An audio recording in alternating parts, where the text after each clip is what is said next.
TRS working president KTR పై CM Revanth Reddy fire అయ్యారు. తాను ఢిల్లీలో డ్రామా చేస్తున్నానని కేటీఆర్ అన్నారని, కేటీఆర్ ఇంట్లోనే డ్రామా నడుస్తోందని ఆయన ఎద్దేవా చేశారు. ఇక కేసీఆర్ ఇంట్లోనే ఒకరు బీసీలకు అనుకూలం, మరొకరు బీసీలకు వ్యతిరేకమన్నారు.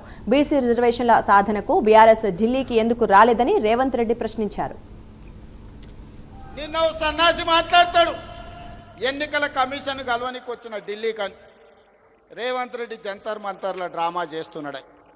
నేను అడగదలుచుకున్న మా బలహీన వర్గాల సోదరులు, అయ్యా మన దీక్ష వాళ్ళకు ఒక డ్రామాలాగా కనిపిస్తుంది. ఆయన పేరే డ్రామారావు. డ్రామా నీ ఇంట్లో ఉంది, నీ ఒంట్లో ఉంది, నీ రక్తంలో ఉంది, నీ పేరులో ఉంది. మీ మొత్తం కుటుంబమే డ్రామాలేసి బతికే కుటుంబం మీది. మాకు డ్రామాలు అవసరం లేదు, చిత్తశుద్ధి ఉంది.